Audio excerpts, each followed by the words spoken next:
মুম্বাইয়ের মিরা রোডে ঘটে যাওয়া একটি ভয়ঙ্কর হত্যাকাণ্ড সবাইকে অবাক করে দিয়েছে। 704 নম্বর ফ্ল্যাটে থাকতো মনোজ সানি এবং তার স্ত্রী সরস্বতী বিদ্যা।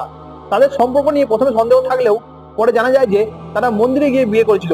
ঘটনার সূত্রপাত হয় যখন একজন প্রতিবেশী তাদের ফ্ল্যাট থেকে তীব্র দুর্গন্ধ পায়। তখন সেই প্রতিবেশী পুলিশকে ডাকে এবং পুলিশ কিচেনে যেটা দেখে সেটা দেখে সবার পায়ের তল থেকে মাটি সরে গিয়েছিল। সেখানে একটি বালতির মধ্যে অ্যাসিডে ডোবানো আছে মানুষের মাংস এবং প্রেসার কুকারে সিদ্ধ হচ্ছে মাংস, এমনকি গ্রাইন্ডারে মাংসর পেস্ট তৈরি হচ্ছে। মনোজকে যখন পুলিশ জিজ্ঞাসা করে তখন সে বলে সরস্বতী দেবী বিষ খেয়ে আত্মহত্যা করেছে, তাই তার লাশটাকে গোপন করার চেষ্টা করছিল সে। কিন্তু পুলিশ জেরা করার পর সে বলে সে সরস্বতী দেবীকে নিজে হাতে হত্যা করেছে এবং তার দেহটাকে লোপাট করার জন্য সে এই অ্যাসিড ব্যবহার করেছে। সরস্বতী দেবী মনোজের চরিত্র নিয়ে সবসময় সন্দেহ করত, কারণ সে অন্য নারীদের সঙ্গে যোগাযোগ রাখতো। শুধুমাত্র এই একটা ছোট্ট কারণের জন্যই সে তার স্ত্রীকে মেরে ফেলে। এই নির্মম ঘটনা মানুষের মানুষত্বকে নিয়ে প্রশ্ন তোলে। বর্তমানে মনোজ পুলিশের হেফাজতে আছে, তবে তার শাস্তি কি হবে তা একমাত্র সময়ই বলবে।